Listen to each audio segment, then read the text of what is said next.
Welcome back to the show, ladies and gentlemen. If you haven't listened to our past episode, go back and listen to it. It's How to Spot a Superstar Part 1. Today we're going to be discussing again how to spot a superstar. This is part 2 of an earlier conversation.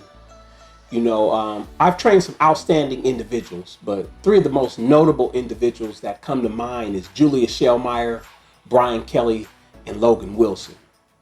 We're here in Portland, Oregon. This is one of the few states in the union to where you can win the 200 meters at the high school level in state, come in second in the 100 meters in this state, and still wind up at an obscure NAIA school. And that's what happened to Julius Shellmeyer. He won the 200 meters in the state his senior year, came in second in the 100 meter dash his senior year, and wound up at Southern Oregon. And what I explained to Julius, we had worked together briefly during his sophomore season. And what I saw was somebody that had someone that had the genetics to run maybe 10.5, 10.6 in the 100 meter dash. But I knew that he had to do some things for those numbers to manifest. And in his frame, he's 5'6". At the time, he was probably 150 pounds, maybe. So I explained to him we have to be on a continuous strength training and jump training regimen so you can explode out of the blocks. That didn't happen his senior year. We worked together for part of his sophomore freshman season. And then he went, he was training with his coach for the most part. And one of the things that I'll go back that we discussed last week was that you can often be neglected or you might not get your needs met. So in his case, I'm not going to say he was getting neglected, but his needs definitely weren't being met from a strength training and explosive strength training and jump training or explosive plyometric standpoint. So we got together after his senior season and we worked together for almost 12 weeks before he reported to Southern Oregon. And I convinced him that he had to strength train, he had to jump train, and be doing the sprint training simultaneously or concurrently. And that's what we did. In over a period of 10 weeks before he left, he went from a 10.73 electronically to running a 10.64 or running times that were indicative of a 10.64 100. I'm talking about his 30 meter dashes and his 60 meter dashes. He also ran some outliers. I got my notes here where I know there was times where he ran a 6.79, 6.75 down to a 6.72. And later he had a few outliers. This is where we were doing contrast sprint training with the one vest and the bungee cords and the spiderweb bungee cord system that we were using at the time along with our strength training. And he ran outliers at 6.60 and 6.61. And that there showed me that he could run at the next level, at a high level. So nevertheless, he went down to Southern Oregon, ran there for a year. Once again, he didn't get his needs met in the strength training department. So he decided to transfer to the University of Oregon the next year. And once again, we worked together that summer, duplicated our same training methods. And I convinced him that once he got to Oregon, his times would even run lower because he would have, intense and competitive training partners. And that was the case. He ended up making the team that year, had the 3rd fastest 30 meter block start in training camp. The next year he was on scholarship. So that first year he makes the team, they take 6th, the 4x100 in nationals. Fast forward to now, he just graduated from the University of Oregon and they took 6th, they took 4th in the nationals. So with him, he always had the belief, he always had the work ethic, he always had the drive. So when we talk about how to spot a superstar, you're looking for that student athlete that has the inner drive, they believe in themselves. The numbers might not be necessarily manifest at this particular certain point in time, but if you're a coach, you could see that an individual works hard, he does all the things that needs to be done, and you can kind of predict where they're going to be 3, 4, or 5 years from where they're at right now. So with Julius Shellmeyer, he's the epitome of a person believing in themselves, doing what needs to be done, trusting in the process to get to the next level.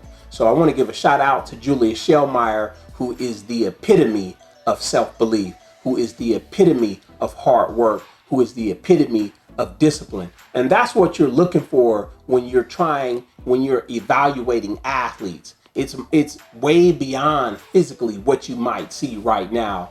You know, another character that I've had the opportunity to work with in the past is Brian Kelly. Again, graduated from Camas High School, later went to Central Washington. After his first year of redshirting, he felt and believed that he could play at a higher level. So he redshirts 1 year, makes redshirt player, scout team player of the year, transfers up to Central Washington. He transfers from Central Washington, which is the NCAA Division II school. He transfers up to Division I AA, University of San Diego. You know, with Brian Kelly, his situation is different because he left Central Washington to transfer up to the University of San Diego, where he had to sit out another year. So he gave up a year of eligibility. Most athletes aren't going to give up a Division II full ride scholarship. Half of that was academic, the other half was athletic, to go walk on to a school to where he has to pay for a fraction of his education, but he still felt that he could play at a higher level and he wanted to exhibit that. So he sits out another year. When he comes back for his sophomore season, minimal play time, gets to his junior season, plays a little bit more, starts on all special teams, and then last year, about 4 games in, a guy goes down. And this is at a time where he was frustrated. We're talking every day. He still has to believe he's going through hardship, but he's willing to stick it out. You have 2 safeties go down in weeks 4 or 5, and he ends up starting for the rest of the season. Now he's the starter, starting free safety, starting strong safety going into this season. This is his senior year. He's getting his undergrad in biology. And whether he goes on to play football or not after this, he's already committed to go to medical school, which will be at Stanford or Harvard after this. So we're talking about a 3.9 GPA student. He still holds it down in the classroom. The epitome, these guys are the epitome of being a student athlete. And for him, it's the same thing. He's constantly had the inner belief. He's constantly had the confidence, even though there might be some down times, but we've often had conversations to where we can reflect on his past success, getting scout team, getting redshirt player of the year at Central Washington, going to University of San Diego, sitting out again and getting scout team player of the year, to now we're at the point where he's a starter. And our conversations revolve around him carrying himself as a professional. When I'm talking about carrying yourself as a professional, you have to do the things that need to be done. And Brian Kelly is the epitome of a student athlete that does the things that needs to be done. And what I mean by that, he constantly works on his strengths, but at the same time, he constantly works on his weaknesses. So as a defensive back, you got to be able to run fast in a straight line. You have to be strong. You have to be able, to run backwards, backpedal. It's very important. So with him, we constantly took the time out to develop his strength, his explosive strength, doing it the right way, whether that's developing his power cleans, developing his snatches, developing raising his squat, but doing jump training simultaneously at the same time, so it'll transfer to the field once we do the linear sprint work, and also do his speed, agility, quickness drills from a defensive back standpoint. So there's times with Brian Kelly, we worked out 3 times in a day, where that morning workout might be the linear sprint workout. And then we go to the gym an hour later and do the strength and the jump training, only to come back in the evening to do our DB footwork and backpedaling drills. So with him, he did and he continues to do what needs to be done. He came up earlier this summer. And again, there were some days throughout the week, 2 or 3 days throughout the week, where we would do 3 workouts. We would train at Grant Park, do the linear sprint work in the mornings, head over to the gym around noon and do our strength and jump training, only to meet back at Grant Park at 5:30 in the evening to do the footwork drills. So I'm talking, he's here for 3 weeks. We get about 27 to 28 workouts in 3 weeks. So that's the epitome of a professional doing what needs to be done, whether you feel good or you don't feel good. There's days where he was dog tired making the 3rd workout. But when you're trying to rise to a certain level, one of the qualities is that you're going to show up every day. You're going to show up every day with a good attitude. So some of the things that I'm talking about between the Julius Shellmeyer and the Brian Kelly is that they have the inner strength to do what needs to be done. They have the confidence to know that they can play with and among the best, and they have the confidence to know that they can shine when it's time to shine. They're just not practice players. They're just not practice athletes. When it's time to perform in front of that big crowd, they really make it happen. So those are some of the early traits that I saw in those guys, and we just continue to develop those inner traits, such as inner strength, confidence, character. That's another thing that if you're a sports parent listening to this, if you're a young coach listening to this, 2 qualities that you want to look for in young athletes is character and skill, or character with the willingness to develop skills. And that's what these guys, that's what they have inside of them. We're going to take a short break. This show is brought to you by Kinfolks Entertainment. To learn more, you want to go to kinfolks.com. These videos are held at kinfolks.com. That's Kinfolks with a Z. So this is what I want you to think about today. I want you to get over your fear of being alone. I really want you to think about that. You don't always have to have a girlfriend. You don't always have to have a boyfriend. If you're an artist, take your art to the studio sometimes by yourself. You don't need all your homeboys to go to the studio. If you're working on a work, do it alone. You don't always have to have cheerleaders, because nobody's going to support your dream better than you. So quit always looking for outside help. Quit always feeling like you have to be with somebody. You don't have to be with anybody. All you need is you. Welcome back to the show. We've been discussing How to Spot a Superstar Part 2. I've had the opportunity to work with another incredible character, Logan Wilson, individual that's been to 3 different high schools for various reasons. Some of these things he's been in control of, others he haven't. Right now, he's out at the University of Pennsylvania and the University of Columbia for their football camps. Earlier this summer, he had the opportunity to go to the Sacramento State football camp. He also went to the Portland State football camp and the University of Montana football camp. As I said before, literally right now, he's visiting Columbia University for their football camp and the University of Pennsylvania. When he gets back, he'll go to the Washington State football camp. And what's unique about this individual, his mother didn't pay for this. His dad didn't pay for this. He went out, worked, asked for donations from people in his community, family and friends, and raised the money himself. And a large part of the funds was raised by him just doing the work in his community, doing side jobs, going out and helping people bag lumber, doing yard work, painting jobs, you name it, he's done it. There's a lot of people, as Coyote Rufai mentioned last week, they were born on third. All they have to do is ask their parents for the money to go to these camps. But this is an individual who has the inner strength and belief in himself to go raise the money to go to these camps and get a valuable experience. If I'm a coach, if I'm a recruiter, I'm looking for guys like Logan Wilson. I'm looking for guys like Julius Shellmeyer. I'm looking for guys like Brian Kelly. Logan has an outstanding work ethic. And that's what I mean when I said you got to carry yourself like a professional. If you're a coach or a sports parent, you're listening to this, you're looking for kids that carry themselves like a professional.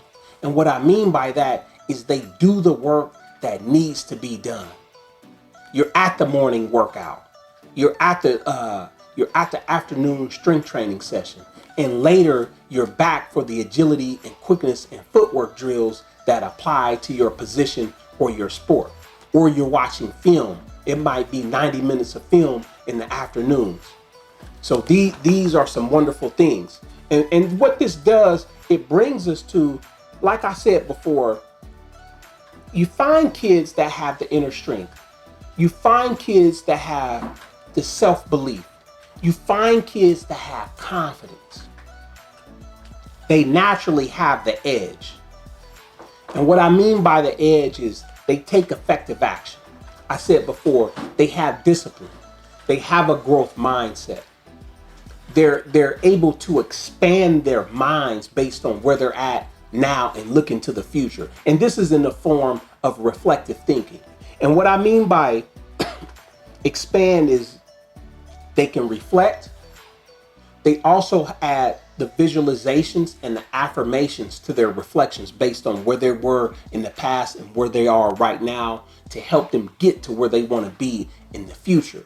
I've often said two of the most important things that we have to stay on top of when it comes to our younger athletes is what they say to themselves when they're alone and how they see themselves when they're alone. So we want to teach our athletes to talk to themselves in a positive and constructive way. We want to teach our kids and our young athletes to view themselves, to see themselves when they're alone in a positive and constructive way. And I can promise you, when you develop these positive affirmations, when you learn how to visualize your performances beforehand, you're going to have some great performances. The edge. You have growth. That G is for growth. You got to take effective action. You got to have discipline. You have to have a growth mindset. And what I mean by having a growth mindset in terms of being a superstar or a future star is that you have to be willing to work on your weaknesses. Everybody has a strength. Some people don't want to fail. Failure is often tied to our identity. If you're that student athlete, if you're that sports parent, you want to remove that mindset. That's not the best mindset to have. You want to look at failure in a way as you're getting better. Failure as growth. And what they call that is called deliberate practice.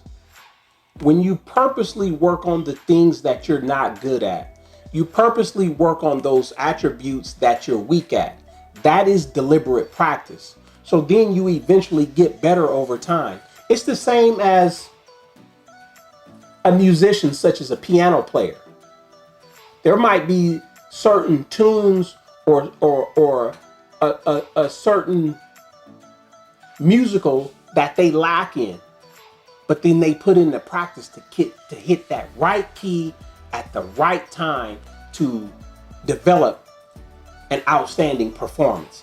And they might work on one little tune for 3 hours over a period of several weeks. It's the same as a person working on the left-hand dribble in place for 2 hours during a training session. If they have problems dribbling left, you want to work on the left hand, but it's deliberate practice. It's not working on 10 different things for 15 minutes or 10 different things for 5 minutes over several hours or over a couple of hours. So it's deliberate practice, taking the time, understanding that to get better at what you're doing is you have to find the weak parts in your game.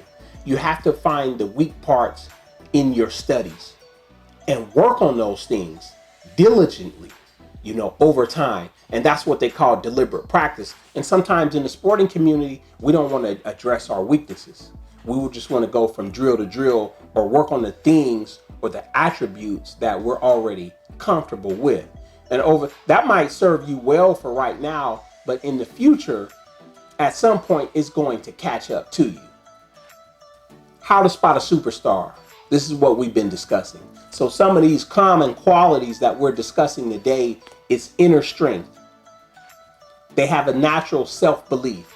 The confidence is there. Whether they're in the middle of the pack or at the bottom of the pack, what I saw in Logan Wilson was the ability to show up for training every day. What I saw in Logan Wilson was the ability to show up to practice every day. He's now blossoming into a wonderful outside linebacker. But he came up in middle school. He didn't get those 2,000 or 3,000 hours that you could get in middle school playing one position. He had to play offensive and defensive line, and he was an undersized offensive and defensive lineman. But I've channeled that conversation to say, look, you understand the game inside out. You just need more opportunity to play linebacker and getting with coaches that can see that and can help you develop that. So, him starting to play linebacker from O-line, D-line, now he has to play out in space. Being a linebacker, you have to be able to cover running backs. You have to be able to cover inside receivers. You have to be able to cover tight ends. So we had to refine his game to get him comfortable running around in space, to get faster, to learn coverages, to understand coverages, because it's different, being in the middle school system, getting to a higher level, varsity level, to where you can start, seeing yourself and being recruited as a linebacker. So he's at that cusp of what I call a late bloomer, and we're going to see how this season goes, and we're looking forward to him receiving a Division I AA or mid-major scholarship. So it's kudos to Logan. You got to keep working. When you get back from your training, I expect that we're going to continue the mission in our conversations, as far as our goals and our objectives, how we want to carry ourselves on and off the field as a professional. So these are some outstanding athletes that have similar attributes. They're in different places right now. Julius Shellmeyer, Brian Kelly, and Logan Wilson, they have similar traits, similar attributes. And the biggest thing that I found with these guys is that they have the ability to apply the discipline. If you're a sports parent, if you're a young coach, if you're a recruiter, you want to be looking for kids that they have the ability to apply the discipline. There's discipline, but then you have to be able to apply the discipline. And that's what these guys are. They're carrying themselves as professionals right now. And when I say they have the ability to apply the discipline, they have the ability to do what needs to be done when it needs to. They're not feeling good. If they had a breakup, if something is going on at home, they still make the trainings. They still make it to games. They still know how to get up no matter how they're feeling. They know how to create a positive feeling. They know how to create a good feeling when they're not feeling so well. Because let's be honest, we're not up 100% all the time. We're not feeling happy-go-lucky like we're ready to shoot out the building without a helmet on all the time. So at certain times, you have to have the discipline to do the things that needs to be done. If you take nothing else away from this episode, is to get to where you want to be, is you have to apply the discipline and do what needs to be done when it needs to be done. Again, ladies and gentlemen, this show is brought to you by Ken Folks Entertainment. You're listening to How to Spot a Superstar Part 2. If you haven't listened to episode 1 of How to Spot a Superstar, go back and listen to that. And what we've been discussing is my course, The Edge. You can find my course, the link to my course, at sportsmastery.com.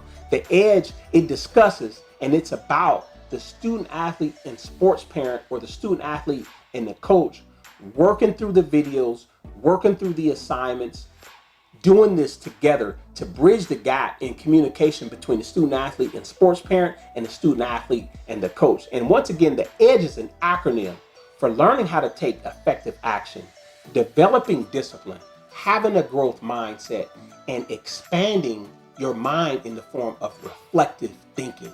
Check that out at sportsmastery.com. Click on the link and you'll learn more. You've been watching the Sports Mastery Podcast with Deshawn Fontleroy. I appreciate you watching. I'll see y'all next week. So this is what I want you to think about today. I want you to get over your fear of being alone. I really want you to think about that. You don't always have to have a girlfriend. You don't always have to have a boyfriend.